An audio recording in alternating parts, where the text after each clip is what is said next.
generation and recombination terms. Sorry.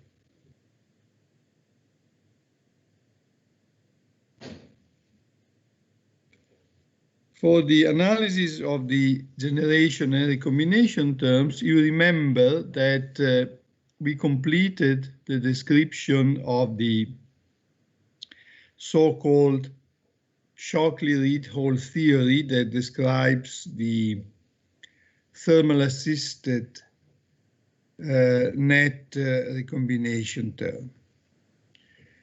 There are other types of generation and recombination terms, and in some situations they may become important.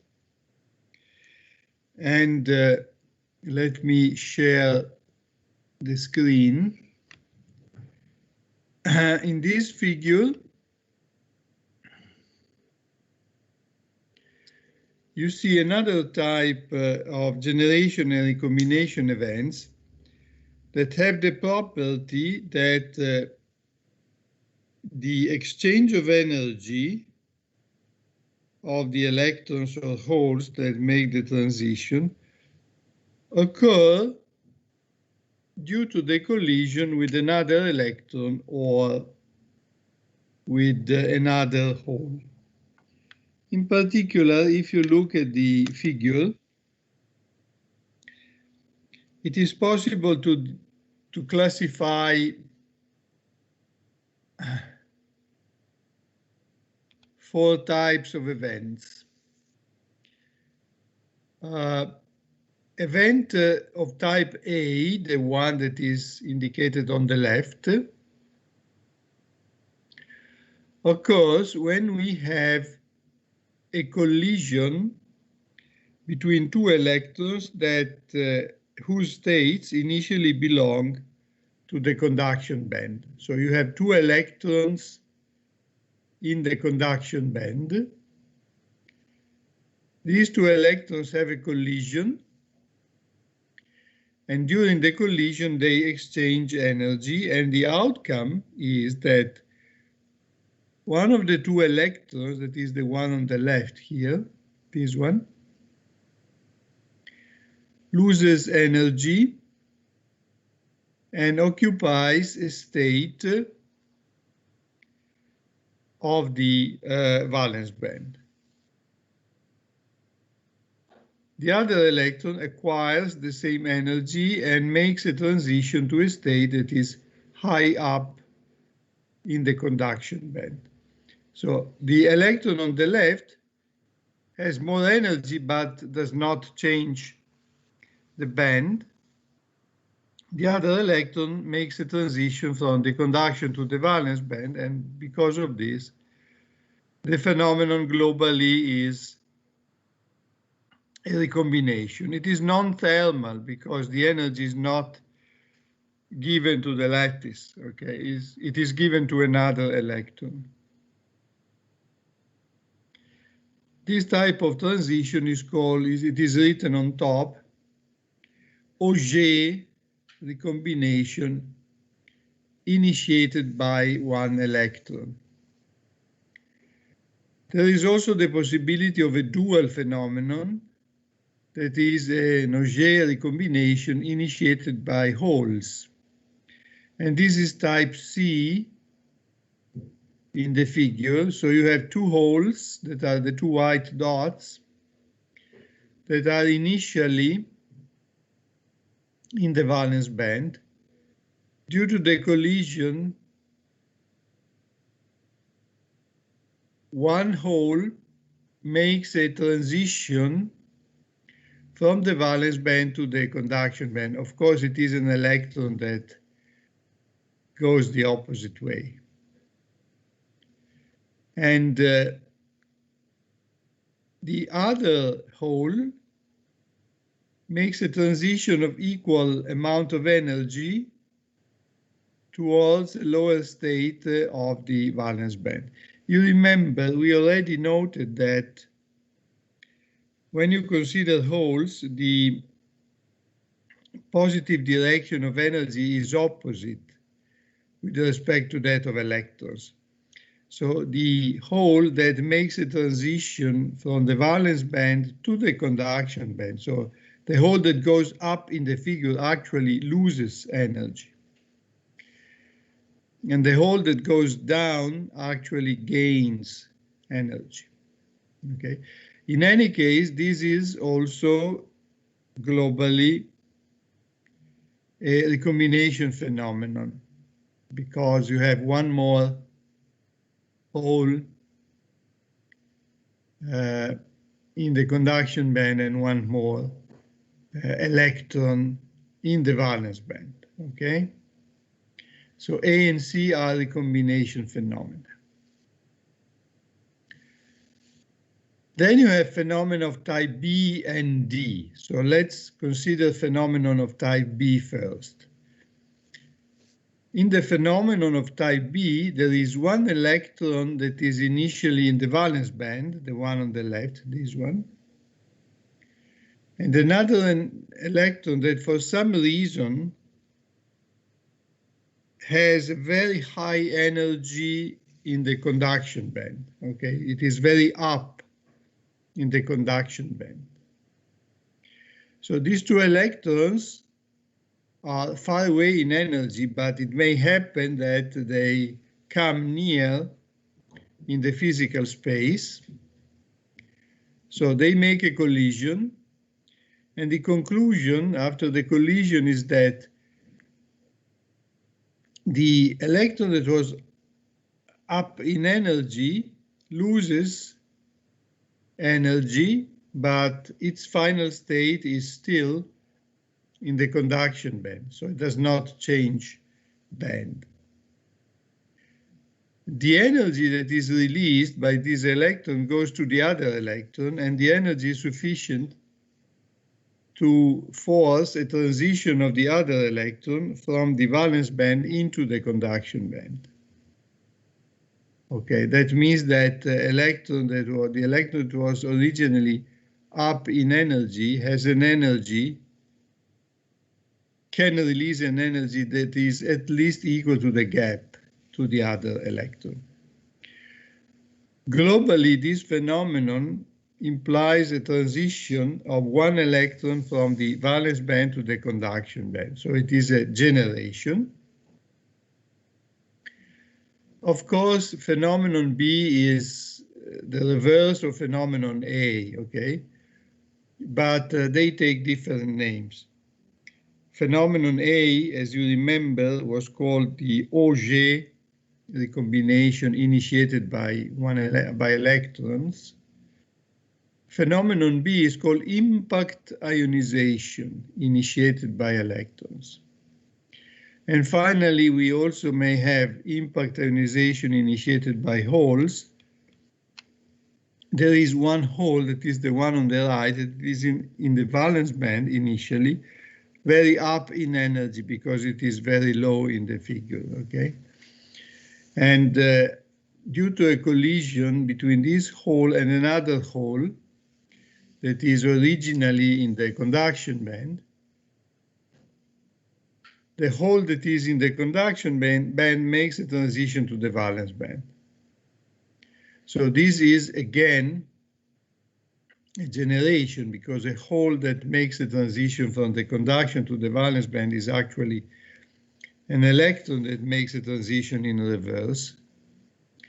So phenomenon D is a generation, and it is called impact ionization initiated by holes. Okay. As we did for the thermal generation and recombination, we introduced symbols UN, as you can see in the formula below. UN with AI, that means Auger impact, is equal to the difference of phenomena of type A minus phenomenon of type B, of course. RA minus RB, that is the rates RA minus RB, are the number of phenomena of the A or B type per unit volume and time. A phenomenon of type A requires the presence of two electrons, the two electrons that collide, but also requires the presence of an empty state in the valence band, okay? So it is described, it could be calculated precisely, but I give you just the result. The term Ra is proportional to the square of n, because we need two electrons in the conduction band, and P, because we need one hole in the valence band, times some coefficient that we call Cn. Cn is called the transition coefficient for the Auger recombination started by electrons. Similarly, we can calculate Rb. Rb just needs only the presence of electrons in the conduction band, because the probability to find electrons in the valence band is practically equal to 1, so it is unnecessary to consider that. So actually, phenomenon Rb, or the rate Rb, can be written as proportional to n, to the concentration of the electrons of the conduction band, times the transition coefficient that is called In. Okay. The corresponding net recombination rate of the combined Auger and the impact ionization phenomena started by holes can be indicated Rc minus Rd. Rc is proportional to the square of P times N, and the coefficient is called Cp. And Rd is proportional to P, and the coefficient is called Ip, okay? There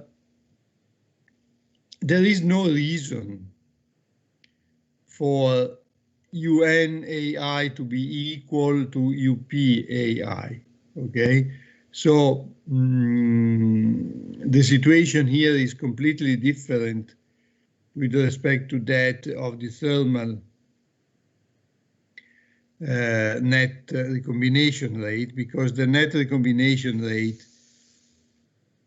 was assisted by traps, okay?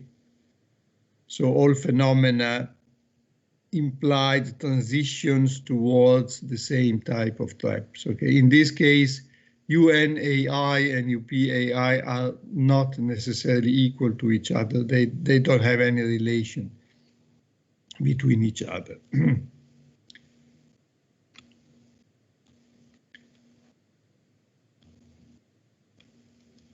Cn and Cp, as you may see in the page, are also called Auger coefficients.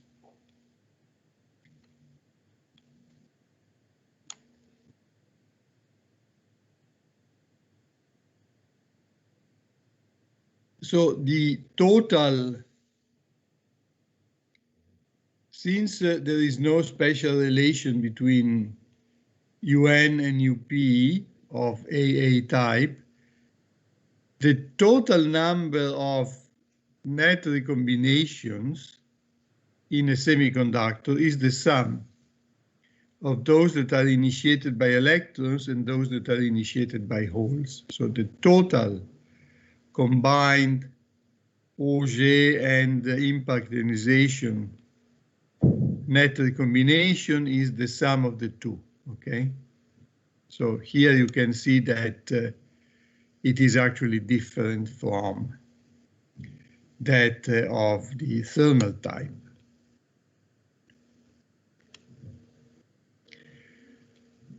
Then we have to examine a last type of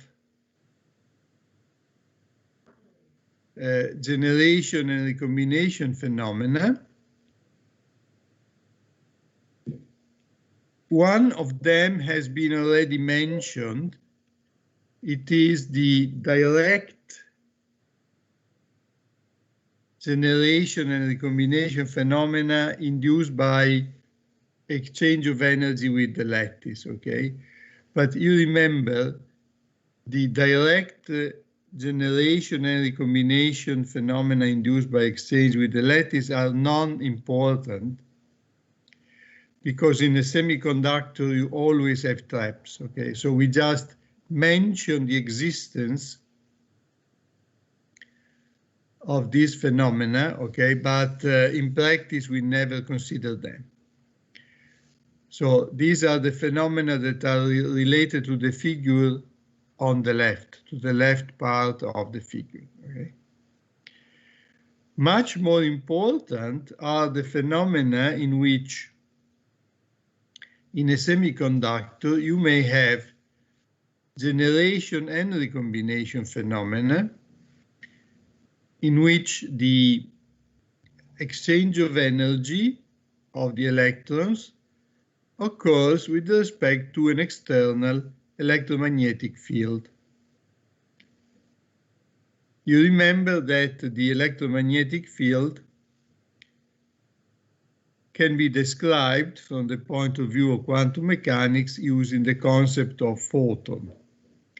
So in practice, if you have a general electromagnetic field, what you can do, you can express the electromagnetic field still in the classical situation as a superposition of monochromatic components.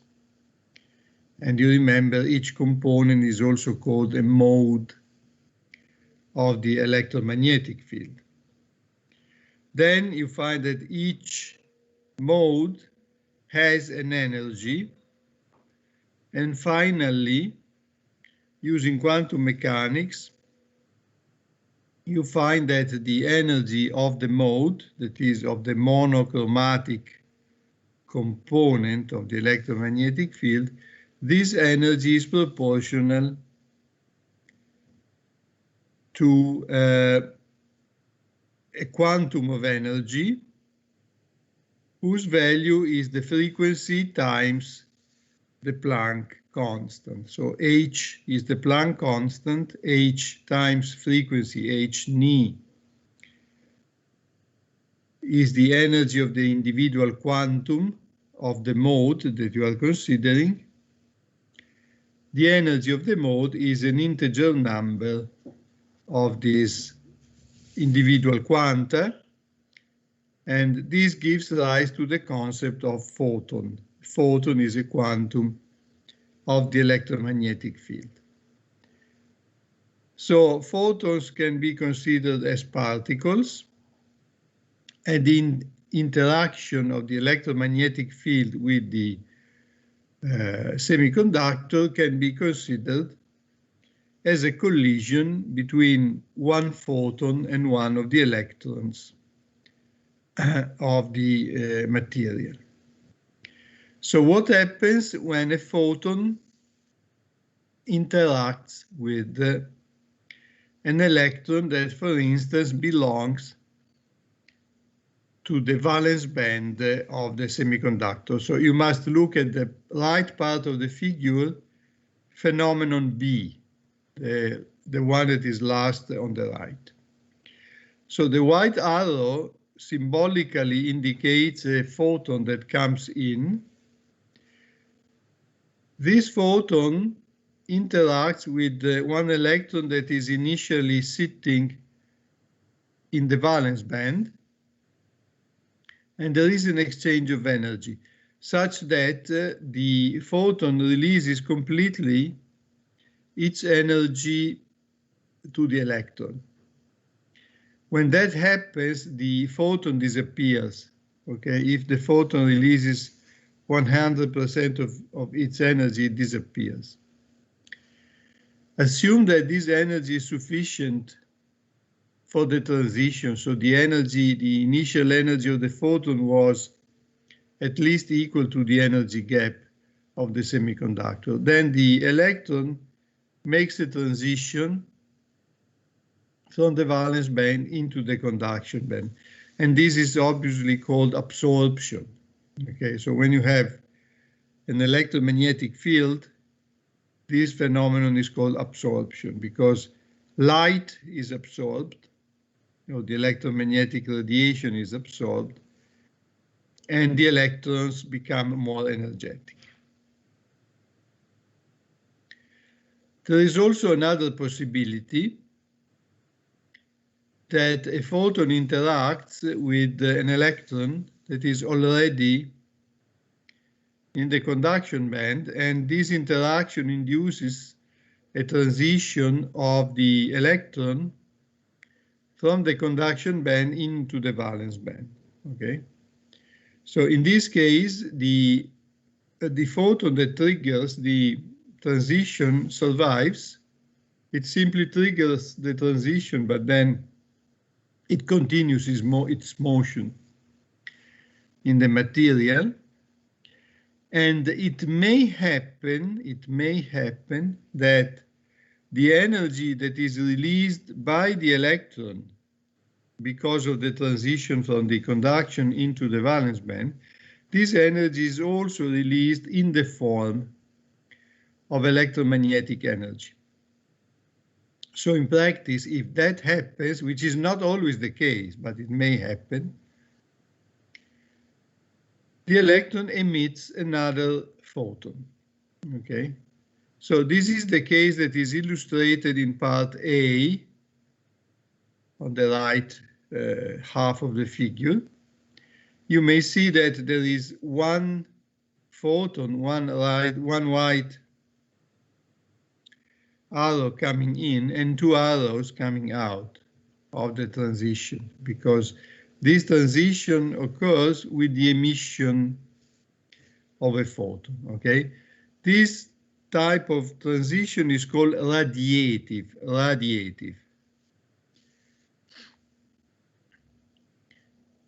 Qualitatively, you see immediately that if a radiative transition occurs, we essentially have one photon coming in and two photons coming out. And some calculations show that the two photons coming out are coherent with each other. Coherent means that they have the same frequency, the same direction in space, and the same phase. Okay. So since there is one electron coming in and two electrons coming out, you have an amplification of the number of photons. Okay, you take two out of one. And also it may happen that the two photons that come out from this transition also interact with electrons that also belong to the conduction band. So you may expect that these two photons eventually will be able to produce four photons. Okay, so you have a sort of coherent amplification of the monochromatic component of the radiation inside the material. Okay. You probably remember from the theory of electric or electronic circuits that if you have an amplifier and you feed back suitably the output of the amplifier into the input, you may create an oscillator. That is a circuit that is able to produce by itself the oscillation. Okay, of course, the energy of the oscillation is absorbed from the battery in the case of a circuit. Okay, from the power supply. You can do the same thing in this case. If you are able to produce a coherent amplification of radiation,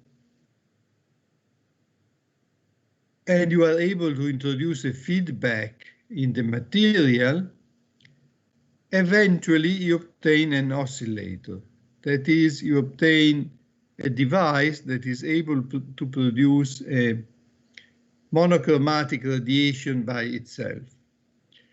A feedback in the optical case or in the electromagnetic case is quite easy, because at the end of the material you put a mirror, and on the opposite end you also put a mirror, okay? So you have two mirrors that reflect to and fro the radiation, and during these reflections you obtain an amplification. So eventually the material will oscillate and produce by itself a monochromatic radiation. And this is the principle of the laser. A laser works in this way, okay? Of course, one of the two mirrors must be partially reflective, so that you can extract from it a fraction of the radiation to be used outside, okay? So you have two phenomena. One is amplification of radiation, the other is absorption, okay? And you may ask yourself, which of them will prevail in the material? And the answer is, it depends. If the majority of the electrons of the material are in the valence band, that is, the material is close to an equilibrium state,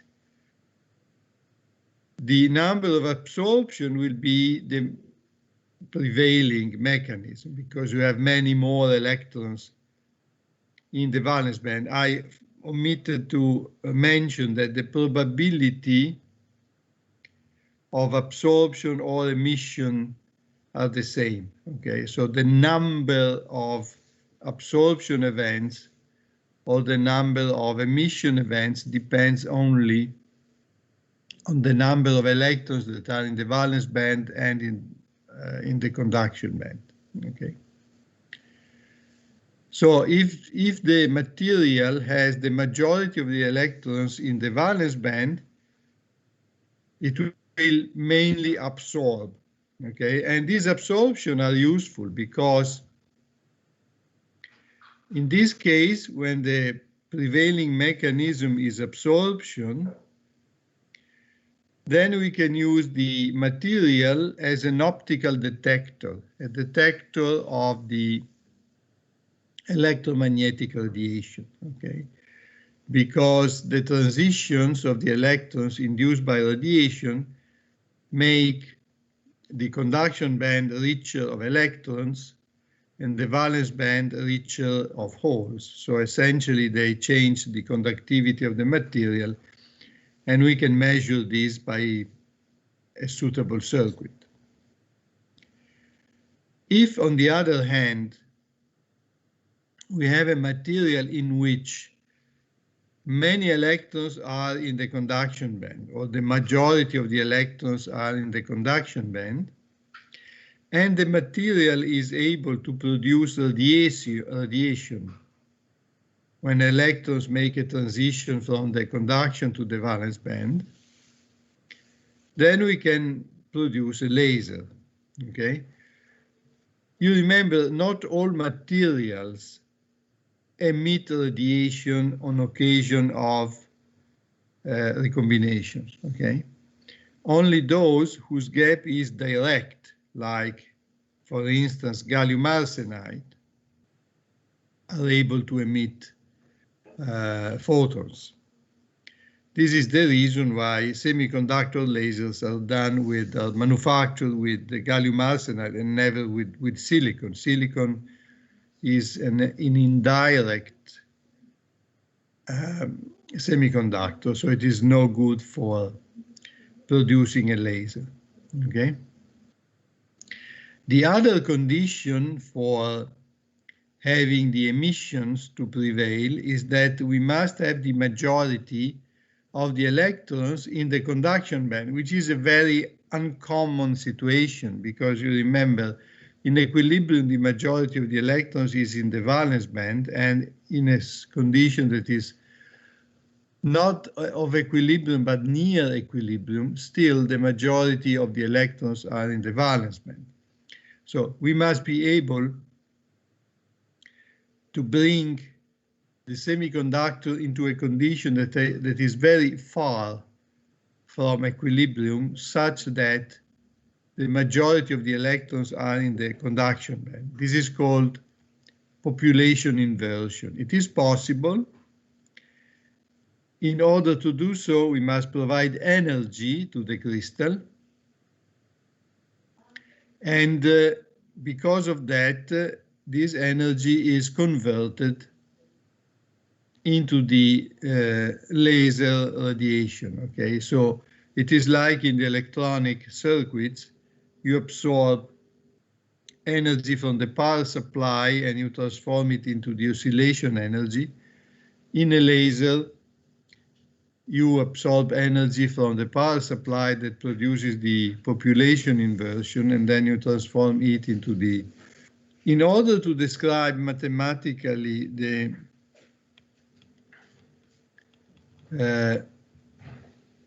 combination of combinations and generations of this type, we call them UD. UD stands for direct, okay?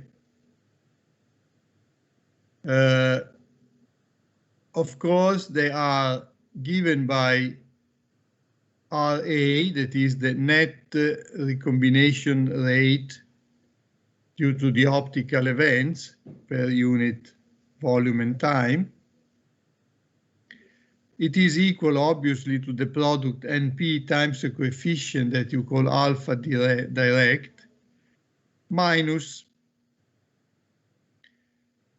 a coefficient GD that is related to the absorptions. And this GD, of course, depends somehow on the properties, on the characteristics of the electromagnetic field. We shall see this very much because all the optical sensors are based on this phenomenon. By the way, you remember a semiconductor with an indirect gap, like silicon, has a very small probability of emitting radiation upon recombination of an electron, okay? And similarly, also the probability of absorption is not so high. So why are all sensors, or the majority of sensors, manufactured using silicon? The reason is that in a sensor, you need an enormous number of pixels, million and million of pixels, and all the circuitry that controls the signal, okay? And this is possible only with the silicon technology, because the silicon technology is the most advanced one, and it is relatively easy and very well known. So the ease in manufacturing a complicated circuit is prevailing in this case. So sensors are manufactured essentially with silicon.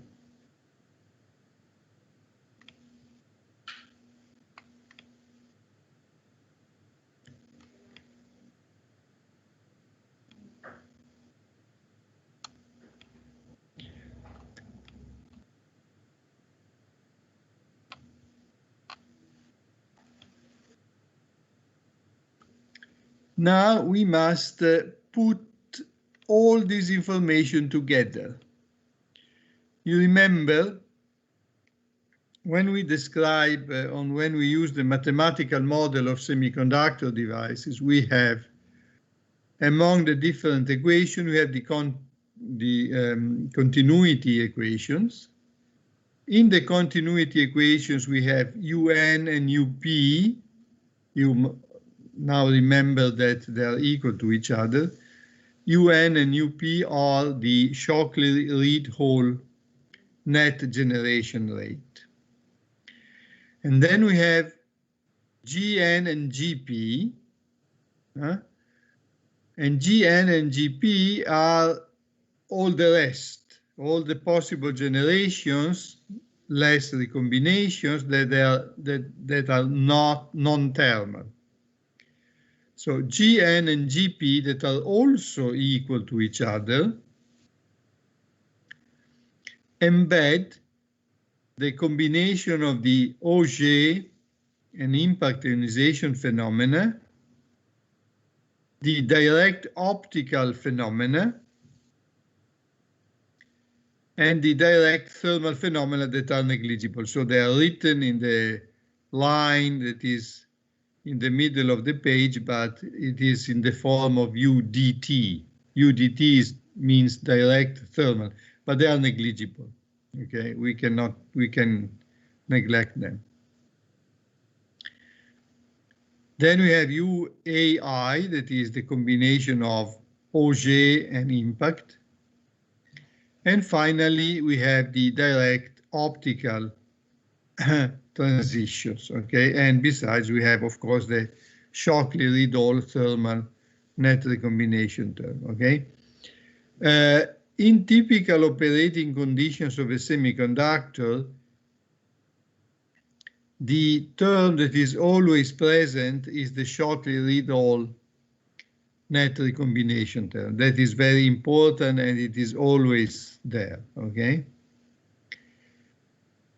Direct thermal are never there.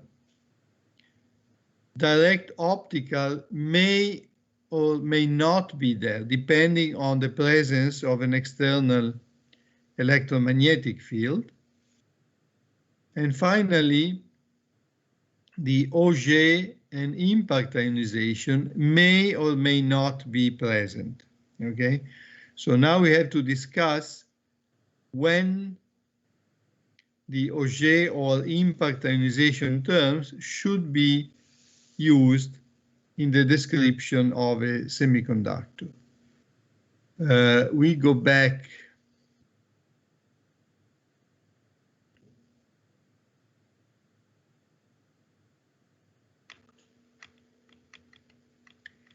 to the figure here describing the Auger and impact ionization rates. Consider the Auger recombination, so that is phenomenon A here, the one that is initiated by electrons. In order to have this phenomenon, a collision between two electrons must occur. That means that the probability of an electron to encounter another electron must be high. In general, this is not so, because in general, electrons have a high probability of colliding with phonons, that is with the lattice vibrations of the nuclei, okay? So this is the most important type of interaction that occurs. The probability instead that an electron interacts with another electron is not so high unless the concentration of the electrons is itself very high. So qualitatively, we may state that the need of considering the Auger recombination occurs only, or becomes evident only, in the semiconductor regions that are highly doped of the N-type, because in those regions you have many electrons, okay? What are the regions in a semiconductor devices that are highly doped of the N-type? Well, they are the emitter region of the NPN bipolar transistor. We shall see it later, okay? And also the source and drain regions of the N-channel MOS transistors, okay? So you may have an Auger recombination initiated by electrons only in regions that are highly doped of the N-type, that is when there are many electrons. Similarly, you may have a non-negligible probability of the Auger recombination initiated by holes in a region where the population of holes is very high. And this again happens in the emitter region of the PNP bipolar transistor, or in the source and drain regions of P-channel MOS transistor. So only in highly P-doped region we may have a non-negligible probability of the Auger recombination initiated by holes. Obviously, you can never have both Auger recombination initiated by electrons and initiated by holes in the same region, because the same region is either highly populated with electrons or holes, not both, okay? Only the majority carriers can produce the Auger recombination. If we now come to impact ionization, the situation is different, because if you consider phenomenon B in this figure, in order to have a phenomenon like B to occur, you need to have one electron with a very high energy, okay? But it is not so easy for an electron to acquire a very high energy because electrons or holes have a high probability to interact with phonons, and when they do so, they release the energy to the phonons, okay? So it is very unlikely for one electron or a hole to acquire a very high energy. This is possible only if the region of the semiconductor that we are considering has a very high electric field in it. Because if there is a high electric field, the force acting on the electron or hole is very strong, and the electron or hole may be accelerated and gain energy in a very short interval of time and space, okay? That means that the electron or hole can reach a very high energy before interacting with the phonon and losing that energy, okay? After that, if the electron or hole is very energetic and it happens to interact with another electron or another hole, then we may have impact ionization. In conclusion, impact ionization may occur only in regions where the electric field is very high. So this, of course, rules out regions like those where Auger recombination occurs, because they are very populated, and when you have a very high population, of course, the charge is large and the electric field is small. So the regions in a semiconductor devices in which you may have a very high electric field are those in the reverse biased junctions.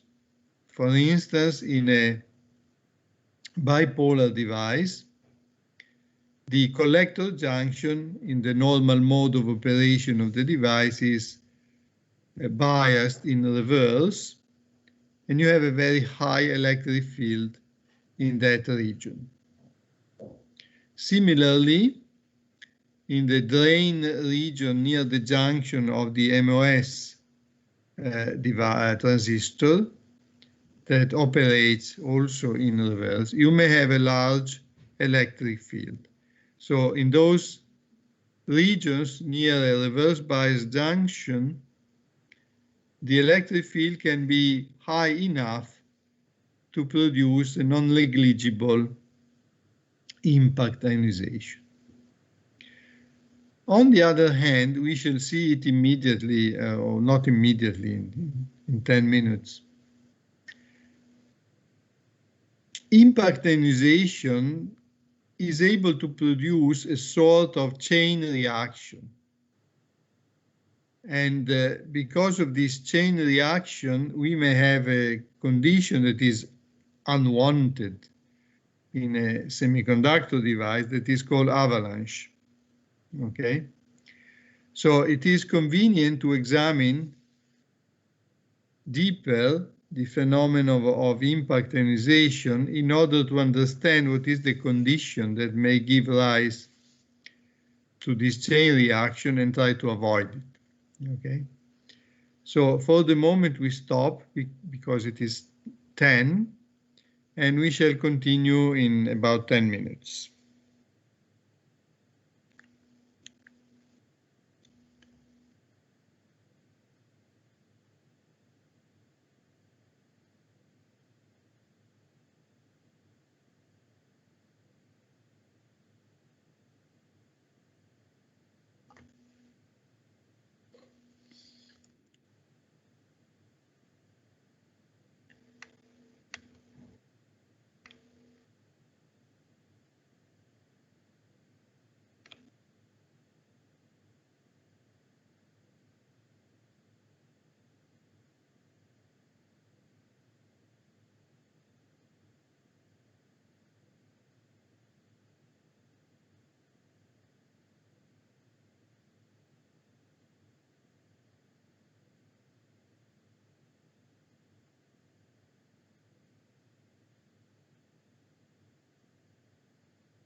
Okay, so we continue.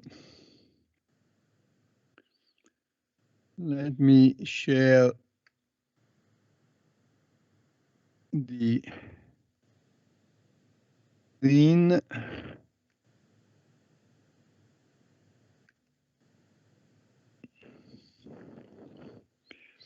Okay, you remember that made some comments about the impact ionization phenomena.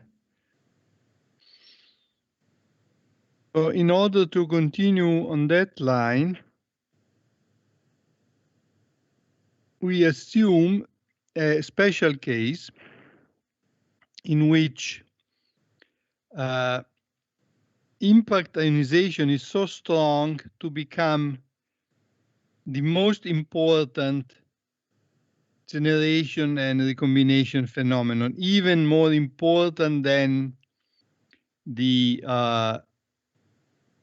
thermal net recombination rate. So assume that we are in a condition of a very, very strong electric field, and also assume that we are in a steady state situation. So what we have to do is we take the general expression of the continuity equation that you see on the first line. Since we are assuming that the condition is of the steady state, we cancel the time derivatives. Then we assume that impact ionization dominates. So we eliminate all the other terms of the generation recombination type. So we eliminate, of course, the optical transition. They are present only if we are considering sensors, okay? We neglect the Shockley-Rideau type and, of course, the direct thermal type. So we are left only with UAI, and we are in steady state. So the continuity equations become divergence of Jn, it is equal to Q times UAI. But you remember that UAI is the sum of UAI from the initiated from the electrons, this term here, plus this term on the right. On the other hand, if we are in a region in which impact ionization prevails, it is impossible that in the same region we also have the Auger recombination, because the Auger recombination happens only if there are many electrons or many holes. And if there are many electrons or many holes, the electric field cannot be so large. So eventually we are left only with the INN and IPP terms out of these two expressions. So this is the reason why the simplified form of the continuity equation is written as in the middle of the page. Divergence of Jn is equal to minus Qin times n minus Qip times p. And the divergence of Jp is the same with the plus sign on the right-hand side. Then we can introduce another simplification. If the field is so large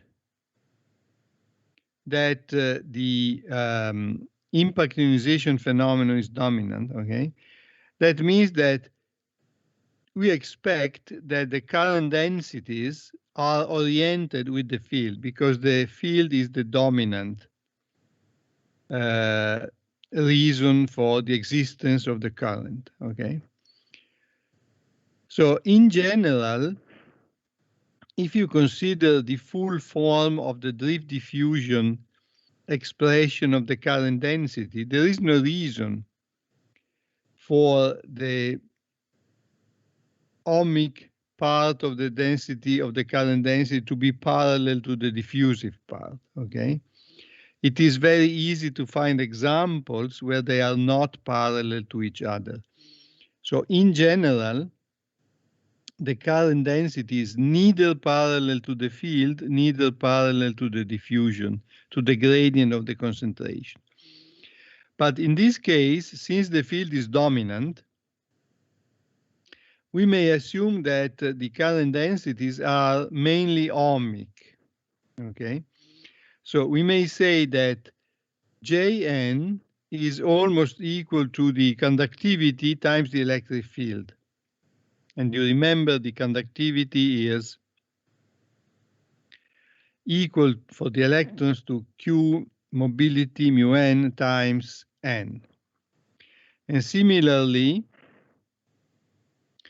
the current density of the holes, Jp, is equal almost to Q mu p electric field, okay? So if we call with the symbol small e the unit vector of the electric field, then the vector indicating the current density is equal to a scalar times small e. And the same is for Jp. Jp is equal to a scalar times e, okay? So in essence, the current density in these situations are aligned with the electric field, okay? Finally, what we do is we replace Jp with Q mu n n e and extract, be careful, we extract the electron concentration n and the hole concentration p from these relations, okay? So if you take Jn equal to Q mu n n e, first we reduce this expression into scalar form because the unit vector is the same on both sides, so we can cancel the unit vector, okay?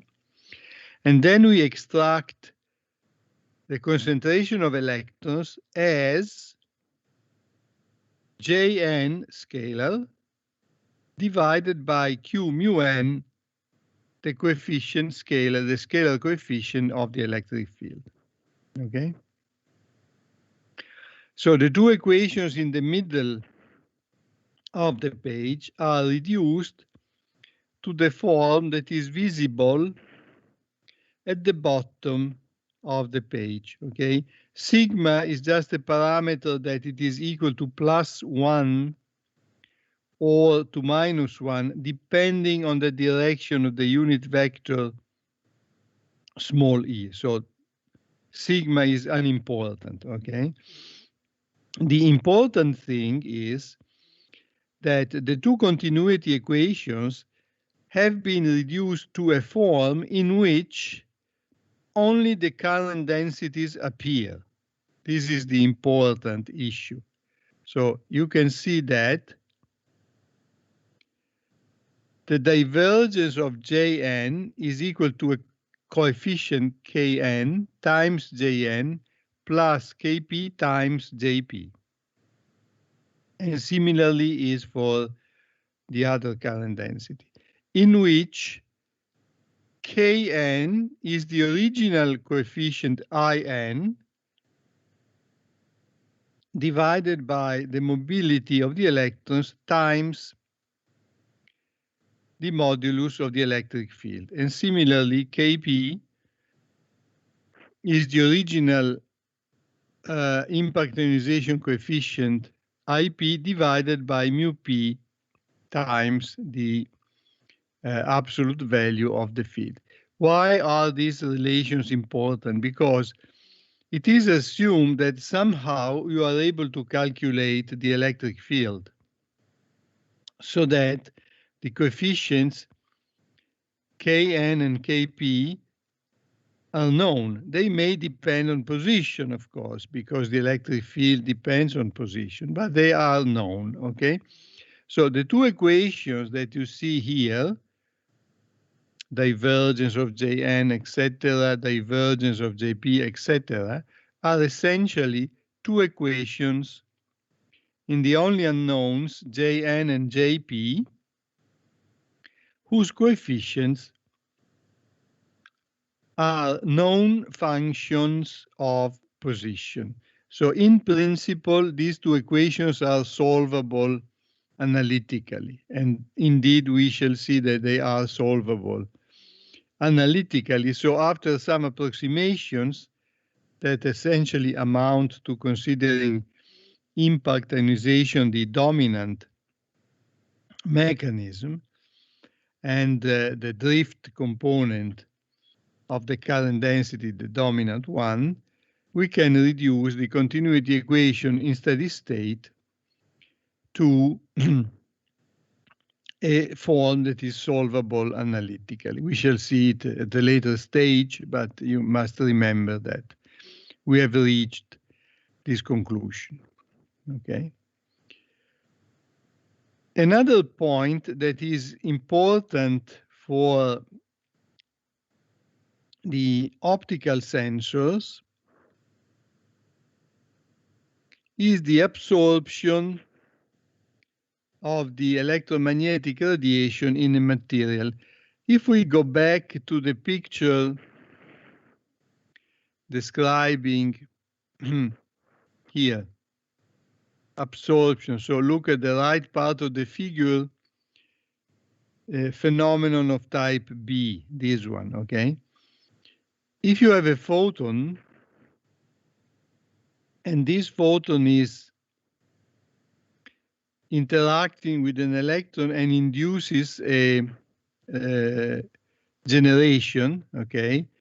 And this photon disappears because it releases the energy to the electron, okay? At the end of the interaction, you have one photon less, okay? If you consider many photons coming into the materials like an external light that impinges on the surface of the semiconductor, then it is like you have a flux of photons. And this flux of photons enters the semiconductor, and some of the photons are absorbed. So you have a smaller number of photons that continues the trajectory inside the semiconductor. And then you have more photons that are absorbed and more photons. So essentially, this flux of photons decays while it proceeds inside the semiconductor. So it is important to understand how the photon flux decays in traveling through the semiconductor, okay?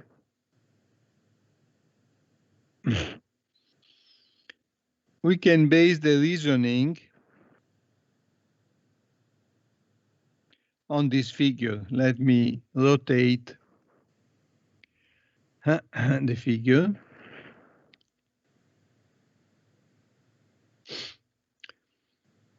So assume that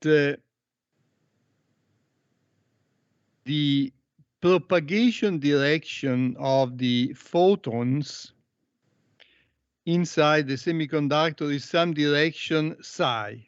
So psi is an axis along which the photons propagate, okay? It is not necessarily aligned with any of the axes because it depends on the angle with which the radiation impinges on the surface of the semiconductor, okay? So we are inside the semiconductor already, and we take a block of material with length equal to d psi. So it is an infinitesimal block of material if you look at the left face of the block, you have a flux of photons coming into the block. So the flux of photons at this position on the left face is phi at position psi. You remember the flux is the number of photons per unit area and time, per unit area normal to the propagation direction, okay?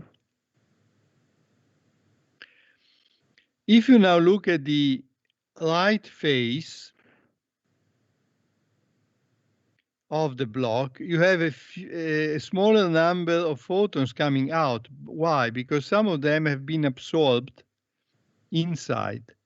Some of the photons that entered the block have produced optical generations and have been absorbed, so they have disappeared, okay?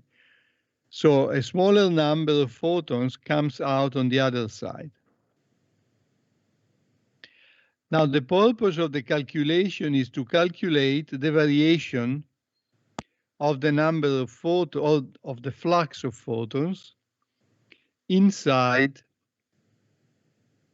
the block, okay? We make a reasonable assumption, and the reasonable assumption is that the absorption events of the photons are not correlated among each other. They are uncorrelated, okay? That means that each absorption event of a photon is independent of the other absorption events. If we assume that these phenomena are uncorrelated, then we can say that the number of photons that are absorbed in the block is simply proportional to the number of photons that have come into the block, okay? It's just a fraction of the photons that come in are absorbed, and the other fraction is able to cross the block, okay? So we can set up an easy relation to describe this phenomenon.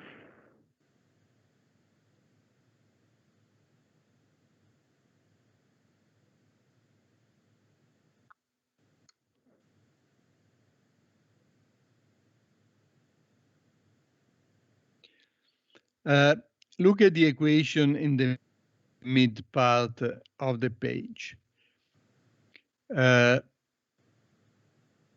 We can define in general, without making any assumption, okay, of correlation or non-correlation. We may define the absorption coefficient K.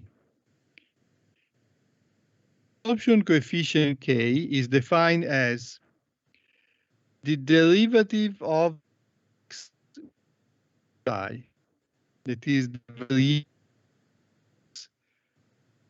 across the little block that we were considering, okay?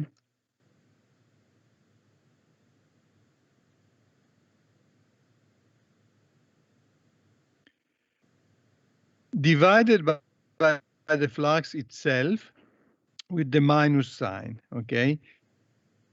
Obviously, this derivative is negative because the flux of photons decreases due to absorption.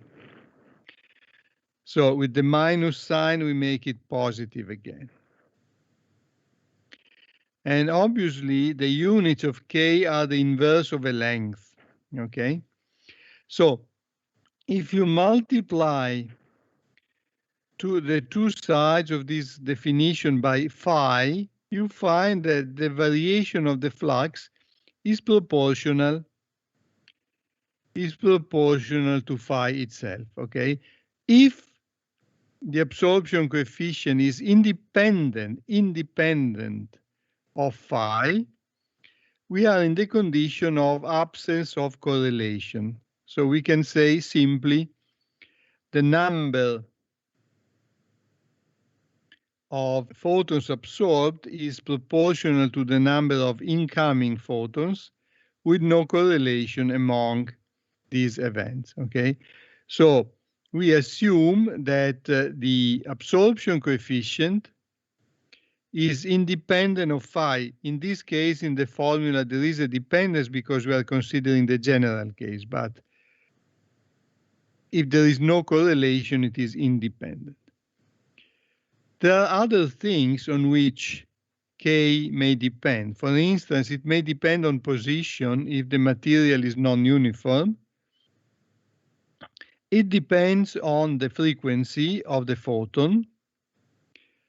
A photon with a very high energy is very energetic. So it will be able to cross a larger volume of semiconductor without being absorbed, okay?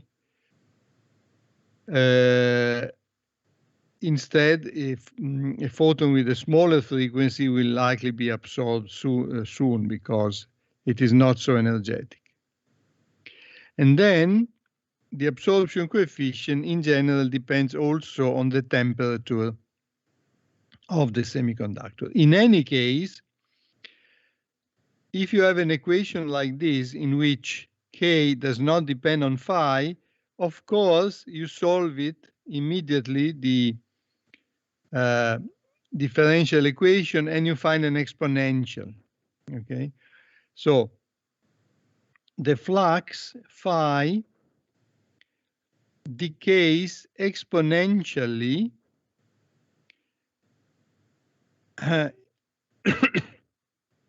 with this form of the decay. Of course, phi psi equal to 0 is the initial condition. And if K depends on position, we must use an average absorption coefficient, but we take the easy case, okay? So we consider that K has no dependence on position either. So in this case, phi is equal to the initial condition e to the minus K psi, simply, okay?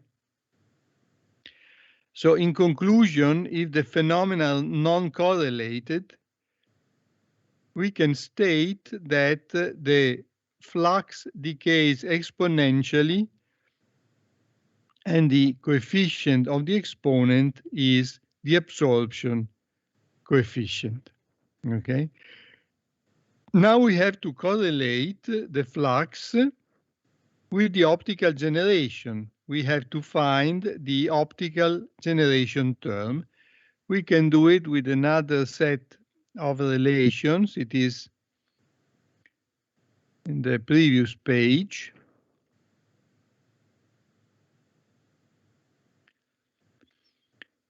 Consider this chain of relations, okay? Take the coefficient GDO. GDO is what we want to calculate, is the generation term related to the direct optical events. So we want to obtain GDO, okay? What is GDO? GDO is the number of optical transitions per unit volume and time. Each optical transition absorbs a photon of energy hν. So if we multiply GDO by hν, we obtain the energy per unit volume and time associated to the optical generations, okay? Of course, this energy is subtracted from the energy of the electromagnetic field. So, in the electromagnetic theory, there is a function that is called U, small u in this formula. It is the spectral energy density of the radiation. Essentially is the energy per unit volume and frequency of the electromagnetic radiation. Okay, we use this as a symbol. Okay, we don't need to know how to calculate it. Okay, so if you take the time derivative of the spectral energy density, you obtain the time derivative of the energy of the electromagnetic field per unit volume and time and frequency. Okay? In principle, if each absorption of a photon corresponds to an optical generation, then the energy that the semiconductor takes from the radiation is equal to the energy that the radiation is losing. Okay? Actually, this is not so, because some photons of the electromagnetic field may interact with electrons that are already in the conduction band. So they lose energy, but they do not contribute to the generations because those electrons were already in the conduction band. Some other photons may interact with the nuclei. So those photons also are lost. So the energy that is lost by the electromagnetic field is not the energy that corresponds to the generation. It is larger. Okay, so we need an efficiency eta. So in conclusion, we can state that h ni GDO is equal to minus. Of course, we need the minus because the variation of u in time is negative. Minus the efficiency eta, that is called the quantum efficiency, times the time derivative of the spectral energy density of the radiation. At this point, one remembers another relation, that the spectral energy density, U, can be demonstrated to be equal to the intensity I of the electromagnetic field divided by the phase velocity of the radiation. The phase velocity of the radiation is the velocity associated to the frequency ni inside the material, is the propagation velocity of this component at frequency ni. Okay. Now you see immediately that in the central part of the formula you have U in the denominator, you have UF times dt. So the propagation velocity of the radiation times an elementary interval of time, that makes an elementary interval of space. So you can call the ratio di over UF dt as di over the psi. That's the variation of the intensity of the radiation with respect to position. Finally, you remember that the intensity is the energy that crosses the unit area per unit time normal to the propagation direction. So I, the intensity, can be written as the flux phi times the energy of the single photon, because h ni phi is the energy that crosses the unit area per unit time in the direction normal to propagation. So eventually, if you now look at the first term on the left of the formula, h ni g d0, and the last term on the right, minus eta derivative with respect to psi h ni phi, and you divide by h ni because h ni is a constant, so you can divide by it, okay? You find a relation between optical generation rate, GDO, and the photon flux. It is minus eta derivative of the photon flux. At this point, you put all these ingredients together. So the final result is this. On the last line, you see GDO equal to minus d phi over d psi. But on the other hand, phi is an exponential. So you take the derivative of phi with respect to psi. Okay, you put the constant together, you have eta, k, and phi 0 together, and you obtain that the decay of the generation, the optical generation rate in a semiconductor is equal to the initial value G0 exponential of minus k psi. Okay, where is the initial value? Is when psi is equal to 0. That means at the surface of the semiconductor, the position in which the radiation enters the semiconductor. You must remember that the G0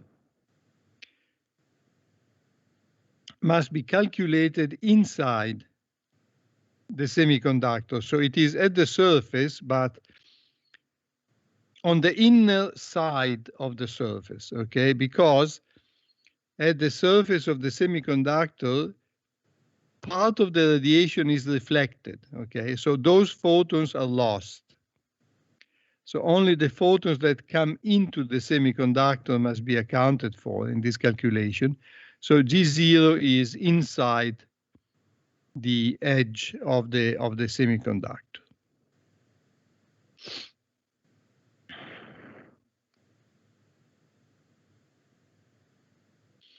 This concludes the analysis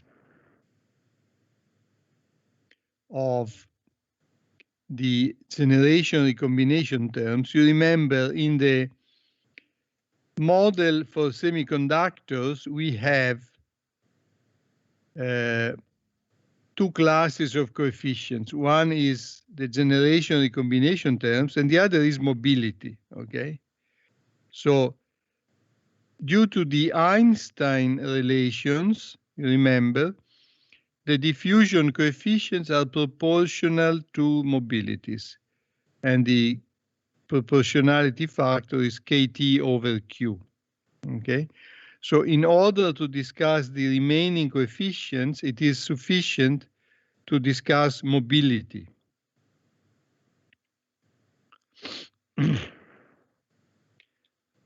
So we go over some calculations.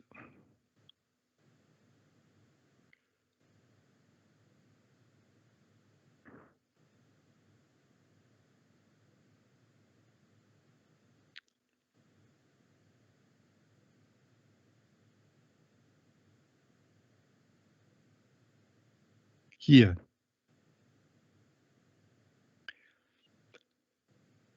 You remember the definition of mobility. Mobility was found using a so-called heuristic reasoning, okay, making the statistical averages, okay. And then we found mobility for electrons and holes as given by these formulas. Mobility of the electrons is equal to Q times the average relaxation time of momentum for electrons divided by some effective mass of the electrons. Similarly, mobility of holes is equal to Q times the average relaxation time of momentum for holes divided by some suitable effective mass of the holes, okay? Obviously, the electron charge is a universal constant, and the masses are given. For a given crystal, the masses Mn and Mp are given. So the physics of mobility is embedded in the relaxation times. It is convenient for the discussion to consider the inverse mobility, okay? The inverse mobility, of course, is equal to the mass divided by Q tau Pn, and similarly for the other one. So the inverse mobilities, apart from constants, are the inverse relaxation times of momentum, okay? It can be demonstrated that the inverse relaxation time of momentum is related to the probability per unit time of a collision.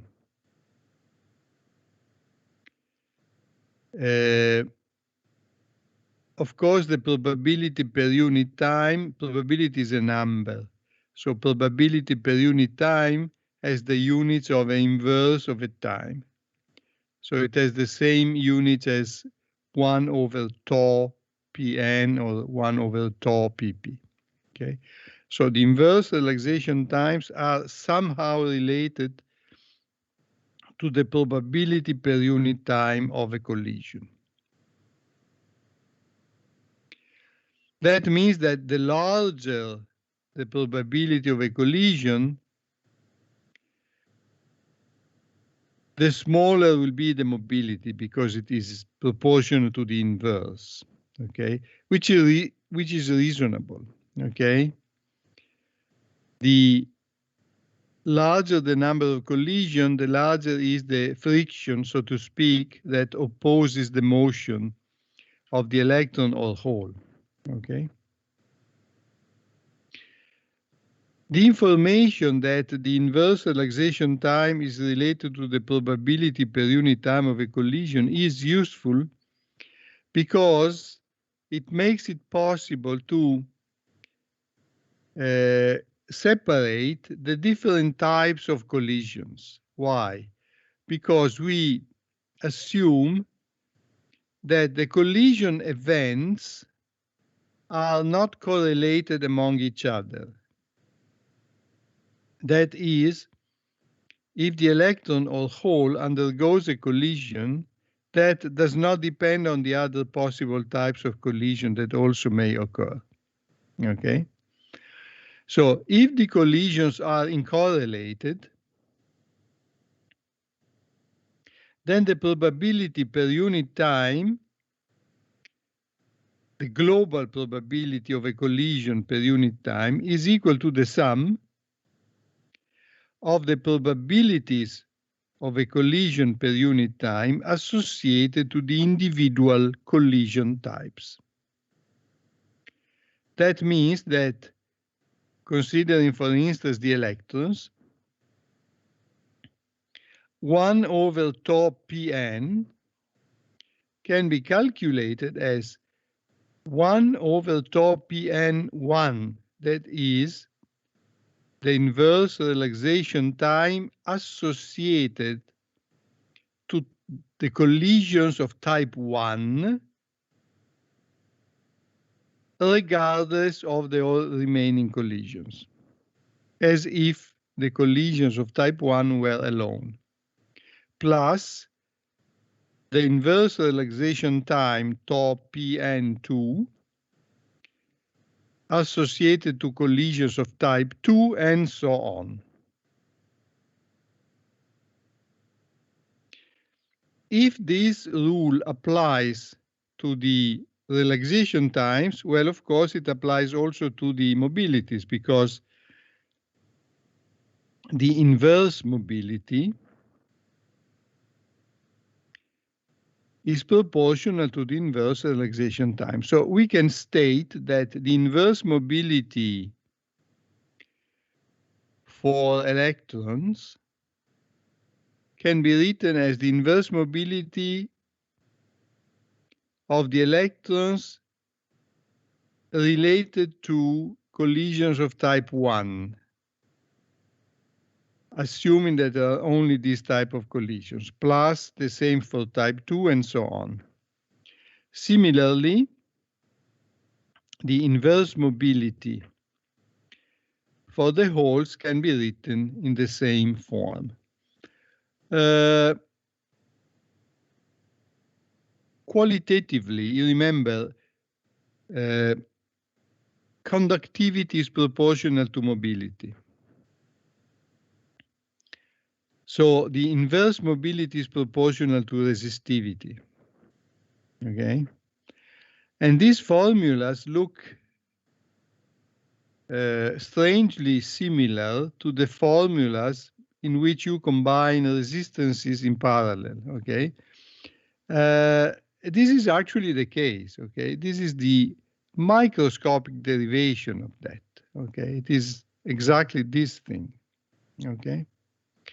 So now we have to specify, what do we mean with collisions of type 1, type 2, and so on? Well, type 1 could be collisions with phonons. Type 2 could be collisions with impurities. Type 3 could be collisions with surfaces, if we have an interface between the semiconductor and some other material, okay? And so and so and so on, okay? So what we do is we can calculate separately the mobility or the contribution to mobility associated to each type of collision, for instance, phonons, impurities, surfaces, and so on, and then put them together using the rule of the inverse. The inverse mobility is the sum of the inverse mobilities associated to the individual collision types. This type of combination, inverse equal to the sum of the inverses, is also called the Mathiesen rule. Okay, Mathiesen rule. It is very common in semiconductor theory. Now, in order to determine the expression of mobility for collision of type 1, type 2, and type 3, we should need a calculation, but these calculations are very long, okay, and complicated, okay? So sometimes it is preferable to identify macroscopic models that connect each type of mobility to some macroscopic parameter of the semiconductor.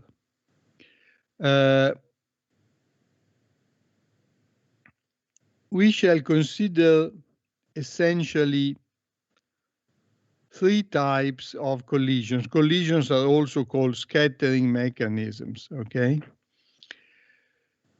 The three important mechanisms that we consider are divided into two groups. One group is bulk transport. That means the collision mechanism that apply to electrons or holes that move inside the semiconductor far away from interfaces, far away from the boundaries, okay? So the fundamental one is phonon scattering. That is the interaction between the electrons or holes with the nuclei, okay? A simple model for this type of interaction connects the mobility associated to phonon scattering with the temperature of the lattice. Why is it so? Because if we change the temperature, the vibrational energy of the lattice changes, and of course the probability of scattering with the electrons or holes also changes.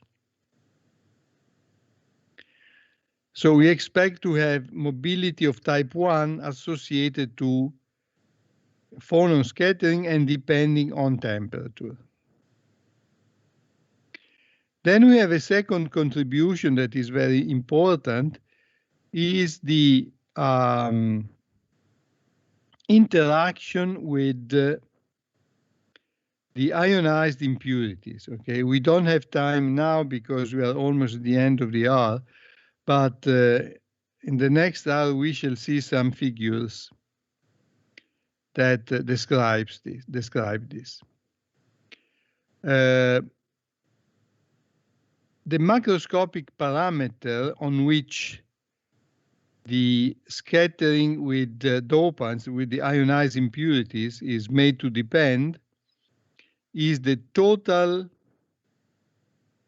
ionized impurity concentration, Ni. Observe it is the sum, not the difference. The difference has an impact on the Poisson equation, the charge density. But in this case, the parameter that is important for ionized impurity scattering is the total ionized impurity concentration, Nd plus Na minus, and this is called Ni. So these are the two bulk transport important scattering mechanisms that apply far from the interfaces, okay? When we are near an interface, we still have phonon scattering and ionized impurity scattering, of course. Those are always present. But if we are near the interface, we have an additional scattering mechanism that is the interaction with the interface, okay? And the interaction with the interface, we shall see why, is described with a model that depends on the component of the electric field normal to the surface, okay? We shall see why in a few minutes, okay? So we combine all this macroscopic model in order to describe mobility for the electrons and holes in the semiconductor. And as I said before, with the example of the electrons, we have that the inverse mobility of the electrons is equal to the inverse mobility associated to phonon scattering. Neglect this second term here, plus the inverse mobility associated to impurity scattering, plus the inverse mobility associated to the surface field, to the normal component of the surface field, if we are near a surface. The importance of these models is that they have an analytical form, so they are somewhat easier to manipulate with respect to the first principle calculations. So we now stop. We'll start again at 11:10. 11:10, yes.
Okay, so we'll start by considering a few pictures that qualitatively explain the effect of the ionized dopants and later of the surfaces on the mobility degradation. So this is a very schematic and naive description, but consider the case of an ionized impurity of the negative type. So this is an acceptor atom. The gray dot that you see in the center of the figure is an acceptor atom that is negatively ionized. And then you have 4 electrons that are moving bottom up in the figure. And initially, their velocities are parallel to each other. So we have 4 electrons that move up. Assume that all the velocities are initially equal to each other, so that the average velocity of these electrons is obviously the same as the individual electrons, and all these 4 electrons contribute equally to a current density that is oriented, of course, in the vertical direction, okay, because it is associated to the common motion of the electrons. When the electrons come near the impurity, look at the electron that is leftmost in the figure. This electron is negative, so it will be deviated by the impurity. It will be deviated to the left, okay? The impurity is much more massive than the electron, okay? So there will be just a change in momentum, in the direction of momentum of the electron, okay? So the electron will be deviated to the left. The other electron that is initially rightmost in the figure will be also deviated, but to the right, because it will be repelled by the negative charge. Now consider the other 2 electrons that are a little bit inside, okay? The electron that is on the left inside will be schematically deviated like this, okay? And the other one will be deviated like this, okay? Now, if you take the average velocity of the electrons, of these 4 electrons, after undergoing the deviation, you see immediately that the average is 0, because the horizontal component of the velocity of this electron compensates that of this electron. The horizontal component of this velocity compensates this one. And the vertical components of these velocities will compensate each other. So we started with 4 electrons contributing to the current, and after the interaction with the impurity, we have the same 4 electrons that contribute nothing to the current, okay? Which macroscopically can be interpreted as the mobility of these electrons have been degraded, okay? It is a very naive description, but it is realistic, okay? Because impurity centers are fixed negative or positive charges, and they deviate, they randomize the motion of the electrons. The same type of analysis can be done using a positive charge. Simply the trajectories are different, but the outcome is just the same, okay? This charge is positive, so it will attract the electrons and induce deviations, like the ones that are indicated in this figure, okay? So also in this case, the trajectories of the electrons will be randomized and mobility will be degraded. And this also shows that, in essence, the effect of the negative ions is the same as that of the positive ions, okay? So this is why eventually we sum up the concentration of the ionized impurities, okay, because their effect on the electrons or holes is the same. Now we come to a description of the effect of the surface, okay? So what you see in this figure is an interface between the semiconductor that is underneath and an insulator that is the gray region, okay? And the black line is the interface. So in this figure, it is assumed that the interface is perfectly regular, okay?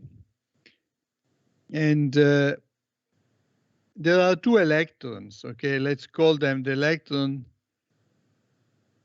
indicated with the black arrows and the one indicated with the red arrows, okay? Assume that the insulator that you see in the figure is the gate oxide of an MOS transistor, okay? So the two electrons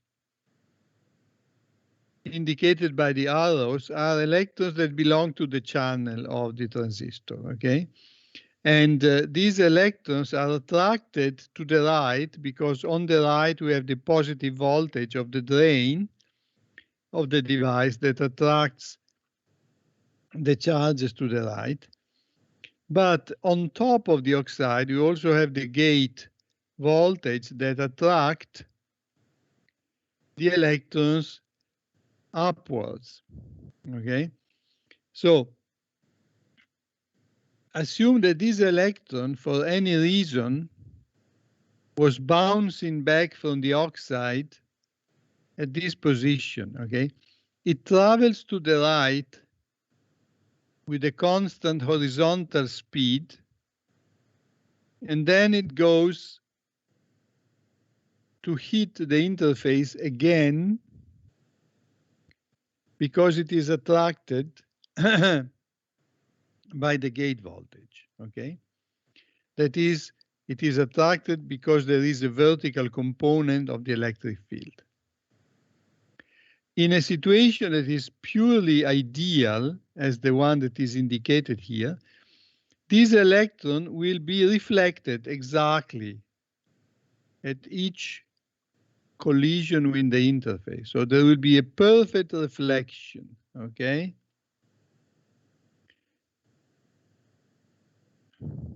It is like when you throw a flat stone on water, on a lake, okay? It bounces many times, okay? The other electron will do the same. So it will have many reflections, but eventually the two electrons will be, so to say, coherent, okay? They will have the same type of motion and they will end up on the other end of the channel, okay, with no degradation of the motion, okay? This is the ideal case that never happens because the interface between silicon and another material is never so regular, okay? So a more realistic case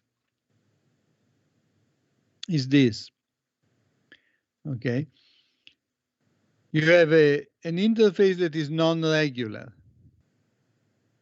okay? So you see immediately that the motion of the electron, or the red electron or the black electron, will be randomized, okay? And eventually, in contrast to the ideal case in which the horizontal component of velocity is preserved, is invariant. In this case, the horizontal component of velocity is not preserved, okay? So the motion of the electrons will also be randomized. And because of that, we experiment a degradation of mobility. How much is it influenced by external factors? Well, it is intuitive that if the number of electrons that bounce along the surface is small, then the degradation of mobility will also be small, because the number of electrons that are affected by the degradation is a small fraction of the total. If instead there are a majority of electrons that are near the surface, all of them will be influenced by this phenomenon, and mobility will suffer a more important degradation. So qualitatively, the degradation of mobility due to surface effects depends on how many electrons are near the surface. And in turn, this number is decided, so to speak, by the strength of the normal component of the electric field. Is the normal component to the surface of the electric field is strong, there will be many electrons near the surface and a larger degradation of mobility. If the electric field normal to the interface is small, there will be fewer electrons and limited degradation, okay? So this is why the degradation of mobility is associated to the normal component of the electric field. All these models must be checked and compared with experiments, of course. So I have here a number of figures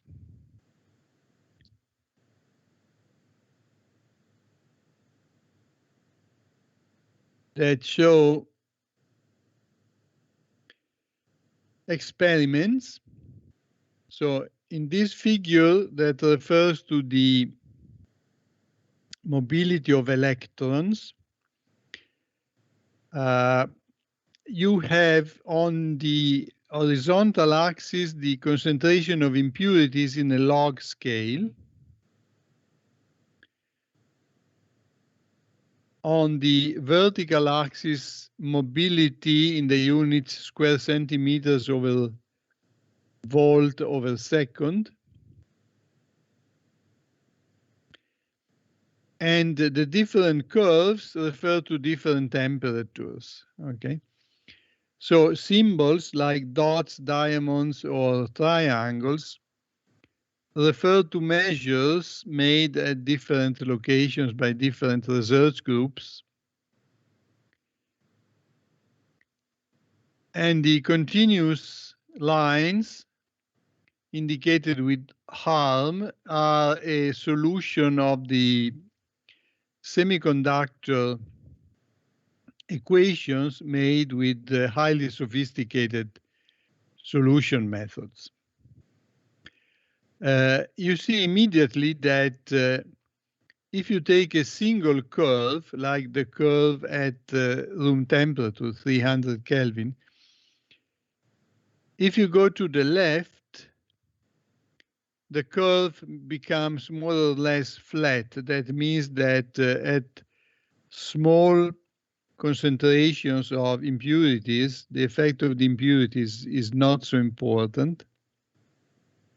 So below 10 to the 14th impurities per cubic centimeter, okay, the influence of impurities is negligible.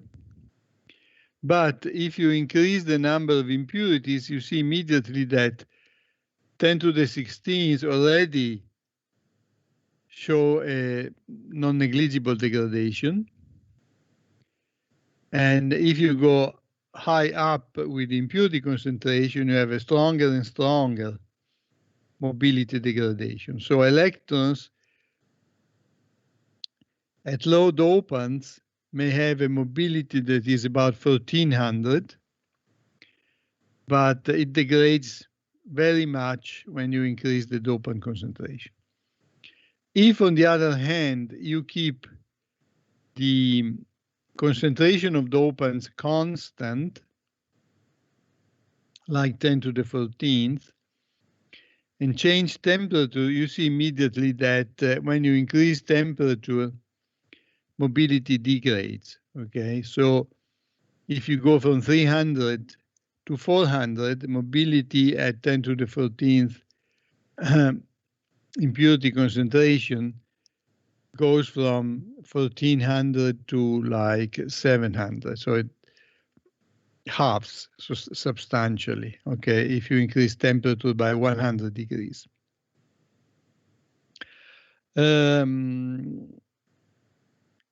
The numerical solution has been done by us, so we are particularly proud because, as you can see, the curves reproduce almost exactly the experiments. In the next figure, we have just the same for the Hall mobility. You see, Hall mobility behaves like electron mobility, is somewhat smaller than that of electrons, but the general trend is the same.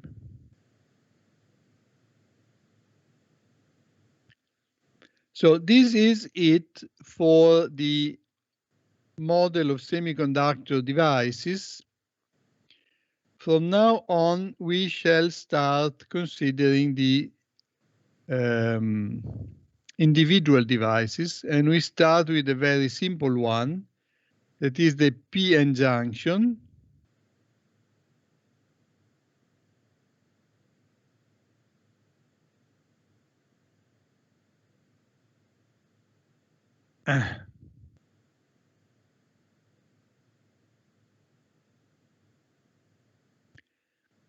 And we take a very simple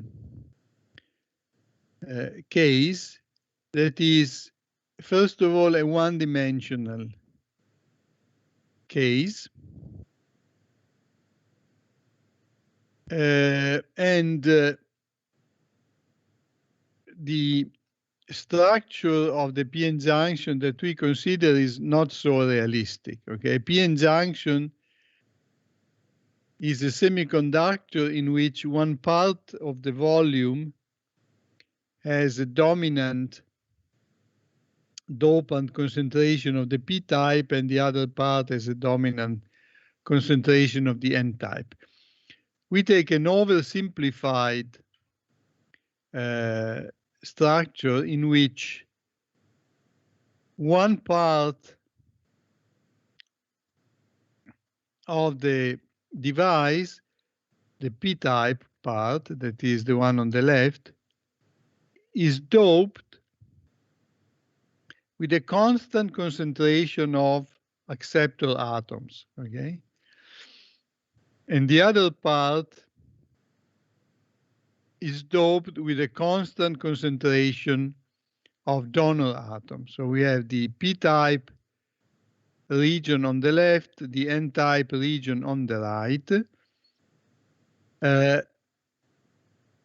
From the technological viewpoint, it is impossible to manufacture such a thing, okay? You cannot achieve constant doping concentration on both sides, okay? But on paper, you can do it, okay? So essentially, we have a discontinuity. When we go from the P-type to the N-type region, we abruptly go from the constant Na dopant to the constant Nd dopant, okay? So this type of junction, which is, as I said before, non-realistic, is called abrupt PN junction.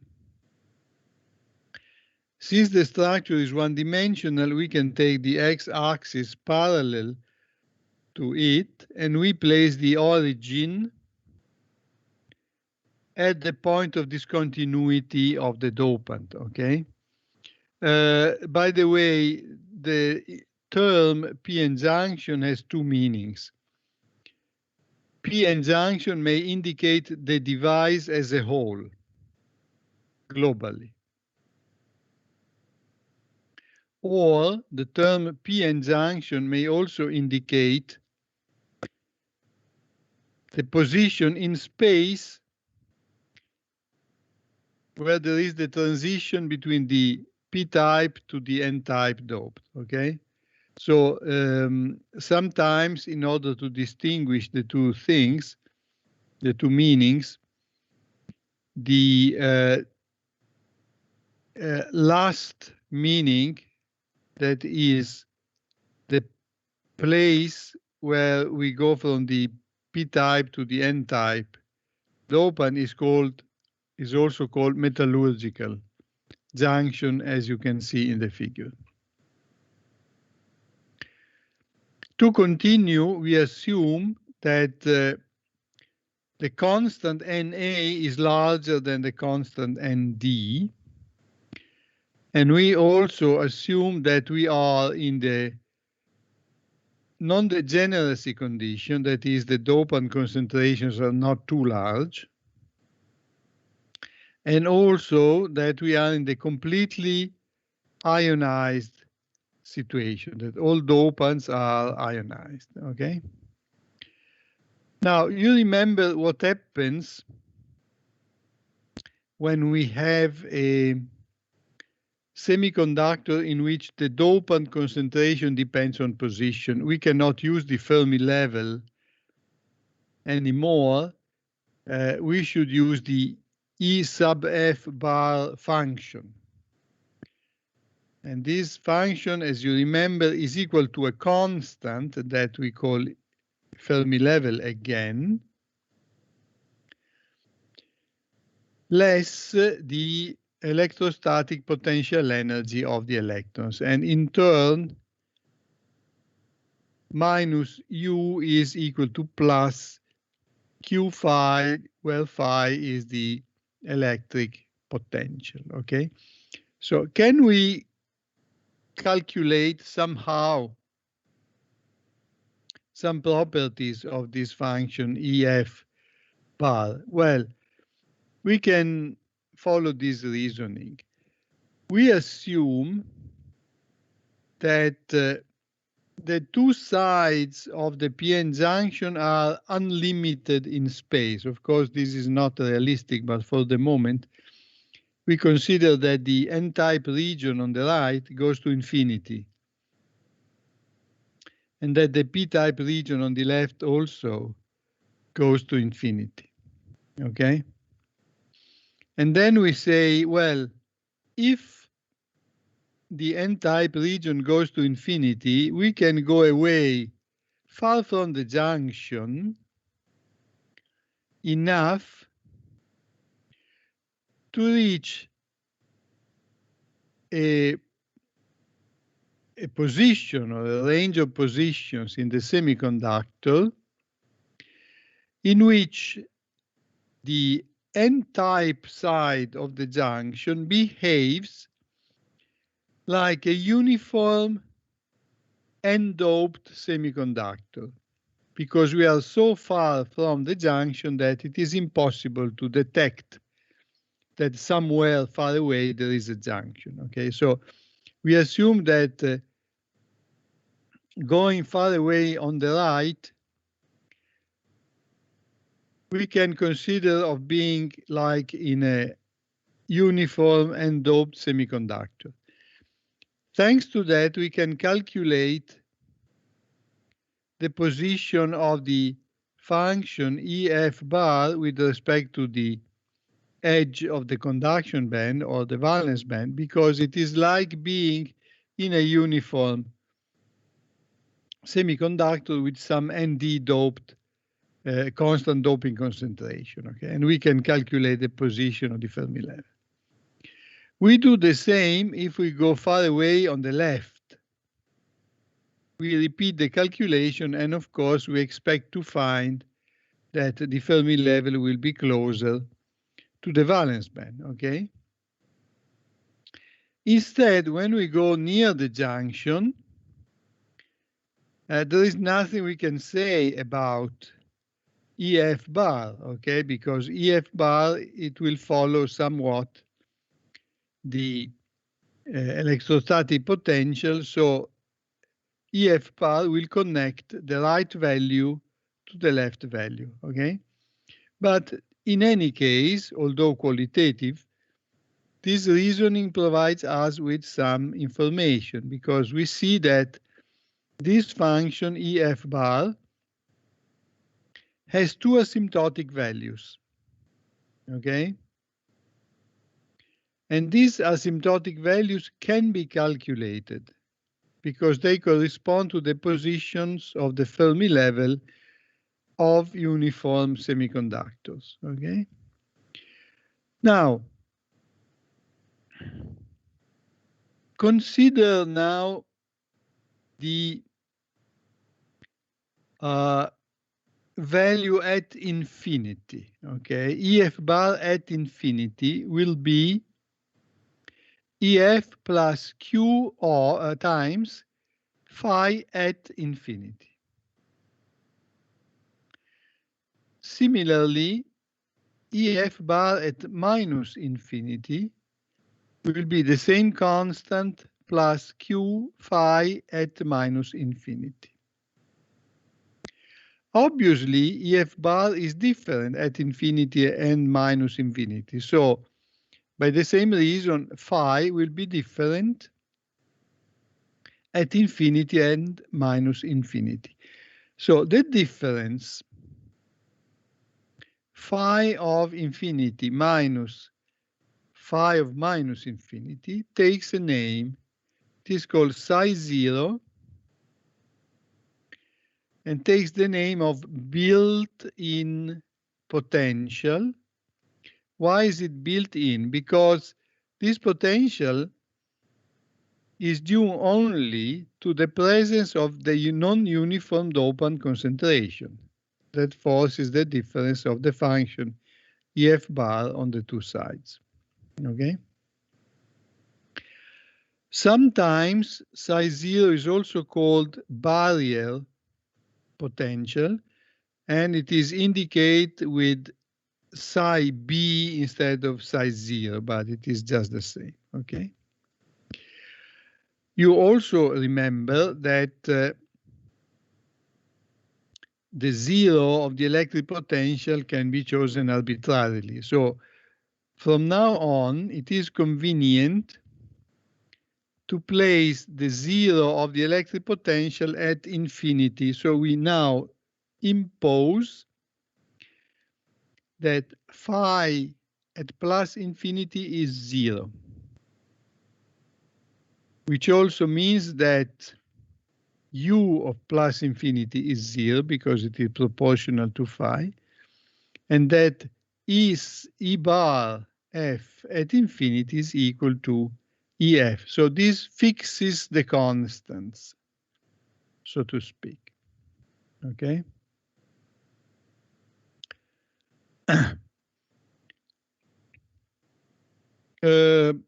Still consider the nomenclature. This figure, obviously, has been drawn by writing or drawing first the two bands, two edges of the bands, EC and EV, and then adapting EF bar, okay?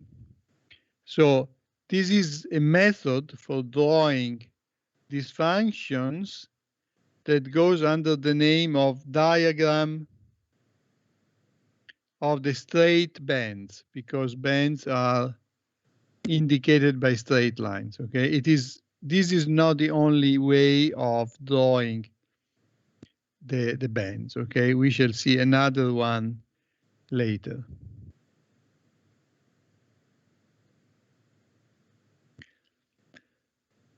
Now we consider the equilibrium case.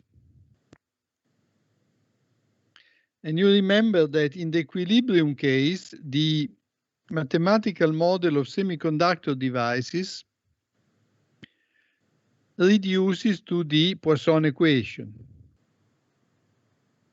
So we shall see now the first application of the mathematical model of semiconductor devices to a device, to the p-n junction, in the simple one-dimensional case at equilibrium. Okay, so we formally must solve the Poisson equation. Of course, we cannot solve it analytically because it is non-linear.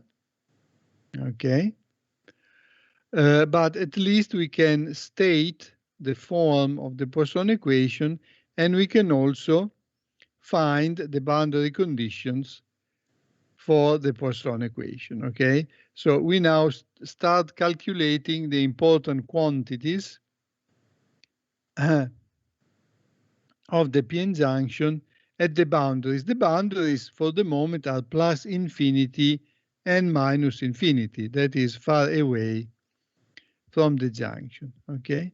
So when we go to minus infinity, we are in a P region that is uniformly doped. We assume that the dopant concentration is large with respect to the intrinsic one.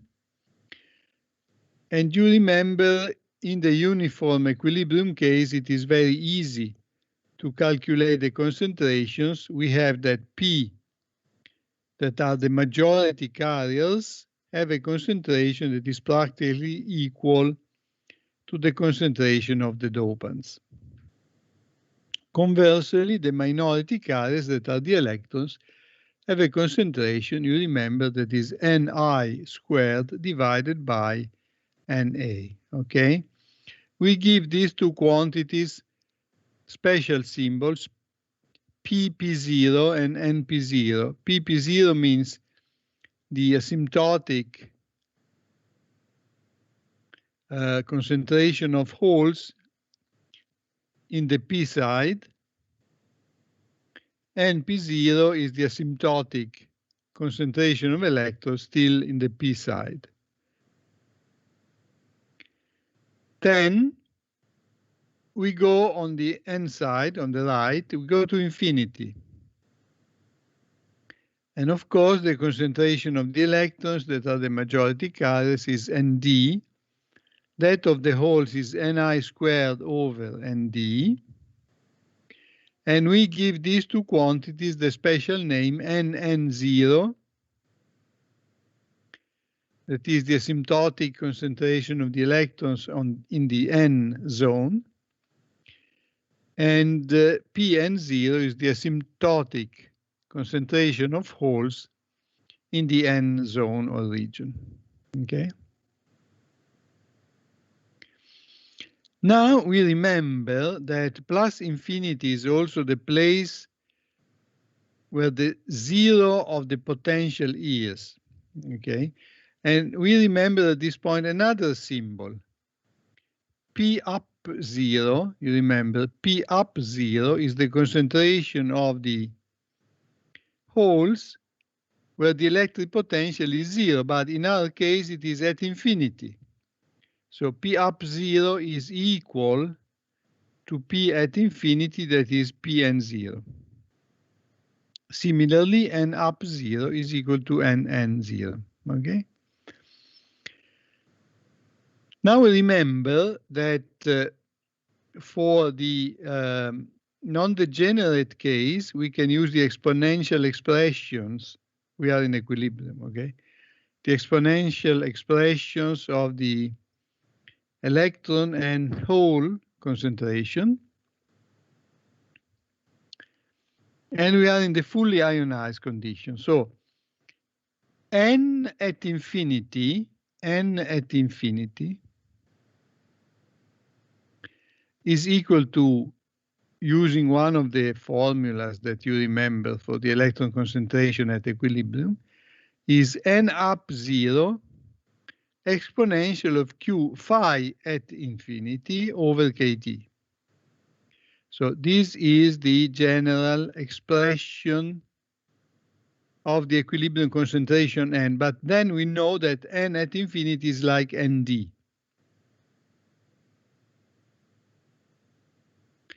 Similarly, N at minus infinity is equal, due to the exponential relation, equal to N up 0 exponential of Q phi minus infinity over KT.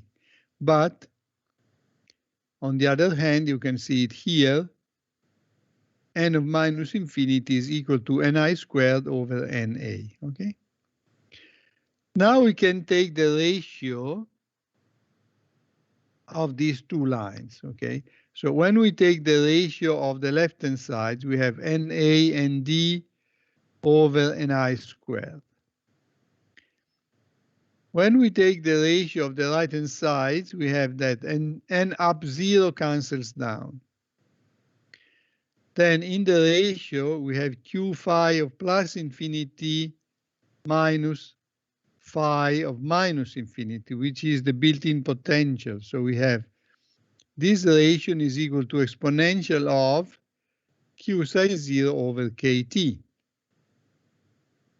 By inverting the formula, we have the expression for the built-in potential that applies in the non-degenerate and fully ionized situation, that is KT over Q log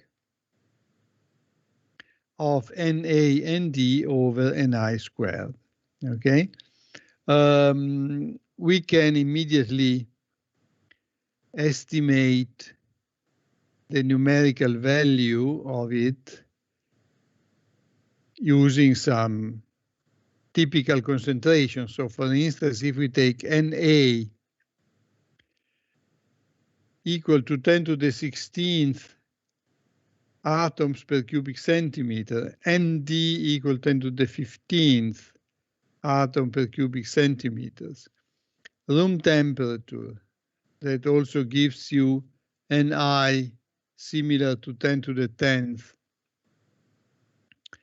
electrons per cubic centimeter, and then we have KT over Q is 26 millivolts. If we put all these ingredients into the formula, we find the built-in potential is about 0.65 volt, which is a very well-known value. This is the threshold, the typical threshold voltage of a PN junction. You remember it is between 0.6 and 0.7 volts. Okay, so this is the built-in potential of the PN junction. Another issue is we must solve now the Poisson equation. Okay, of course we have to do it numerically, but it can be done relatively easy. We are in one dimension. So the Poisson equation reads, again using the non-degeneracy and full ionization conditions,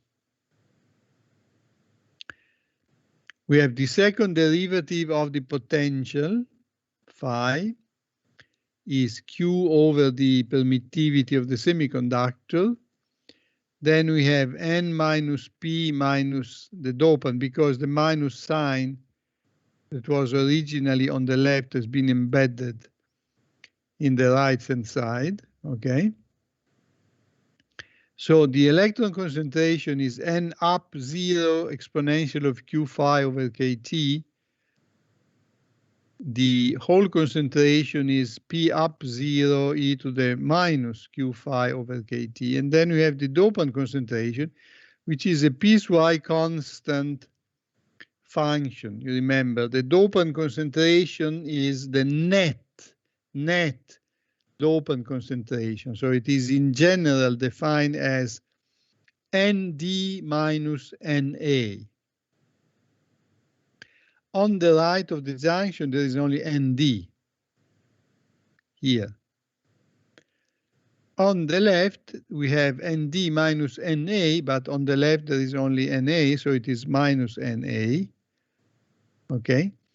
And finally, we have the boundary conditions. And the boundary conditions, of course, are that we decided to take the value of the potential at plus infinity equal to 0, which automatically provides that phi at minus infinity is minus the built-in potential, and the built-in potential is given because we know how to calculate, okay? So we have the possibility of calculating the solution of the Poisson equation, okay? This must be done numerically.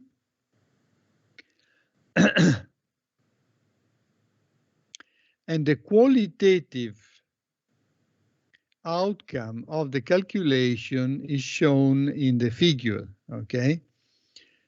Essentially, if you look at the thick line, okay, this is the electric potential phi. The electric potential phi is 0 on the right, because this is one of the two boundary conditions, okay? It is negative on the left and equal to minus psi 0. And in between, it takes intermediate values, okay? What is the important information that we can derive from the figures? Essentially, that the p-n junction can be separated into 3 different regions. The 2 regions on the sides, the one on the left here and the one on the right, have an almost constant electric potential, okay? It looks like exactly constant. It is not exactly constant, but almost, okay? Here on the right and also here on the left, okay? Now you remember, the electric field is the derivative of the potential with the minus. So if the electric potential is practically constant, then the electric field is practically equal to 0 because it is the derivative. In turn, the charge density is the derivative of the electric field apart from the permittivity, okay? So if the electric field is practically 0, the charge density also is practically 0. In conclusion, in the 2 external regions, the charge density is practically equal to 0. And for these regions, they are called neutral regions, neutral, or quasi-neutral regions, just to remember that the electric field is almost 0, okay? Instead, there is an intermediate region in which the electric potential goes from 0 to minus psi 0, okay? So in this case, the electric potential is not a constant. Its derivative is non-zero, so the electric field is also non-constant. As we shall see, the charge density is also non-constant, okay? So the intermediate region, as you see in the figure, is called space charge region, okay? And the boundaries between the quasi-neutral regions and the space charge region are quite visible, quite neat, okay? So we call these boundaries O minus, the one on the left, and O plus. Be careful. O minus, O plus are at a finite distance from the origin, okay? Finite distances. They are not just infinitesimal quantities, okay? In fact, you see that we have introduced a symbol Ln. Ln indicates the finite distance of O plus from the origin. Similarly, Lp indicates the finite distance of O minus from the origin. So Lp, Ln are positive definite lengths, and they are the lengths of the space charge region on the p side or the n side of the junction. The total extension of the space charge region is, of course, the distance between O minus and O plus, and is called with L. L is the total length of the space charge region, okay?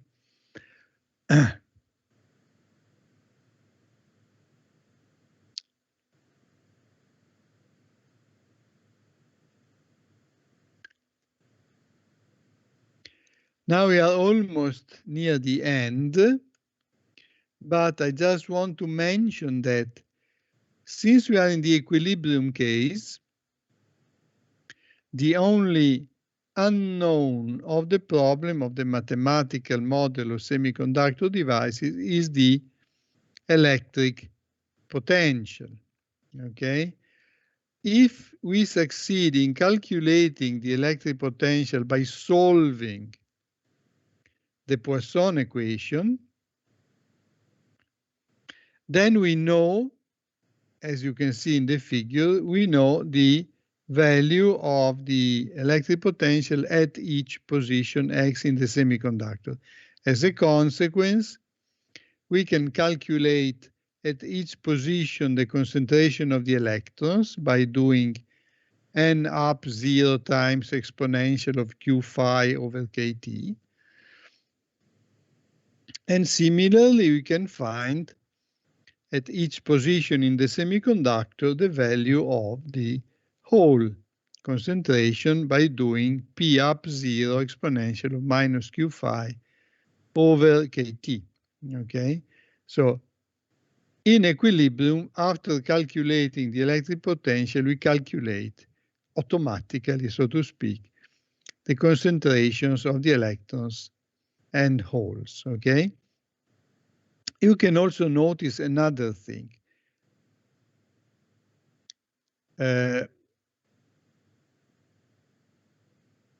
Look at the electrons, n up 0 exponential of q phi over kT, okay? The concentration of the electrons is the exponential of phi, apart from constants. So if you represent in a diagram the concentration of electrons in a log scale, you obtain again phi apart from constant. So you expect that the log of the concentration of the electrons will be very similar to this curve. Similarly, if you draw a diagram for the holes again are the exponential of phi with a minus. So if you express it in a log scale, you expect a curve like this, reversed, flipped around the horizontal axis, okay? So this is in fact what happens. We shall see it the next lesson on Thursday, okay? So if there are questions, you can activate the mic. Otherwise, we shall meet each other on Thursday.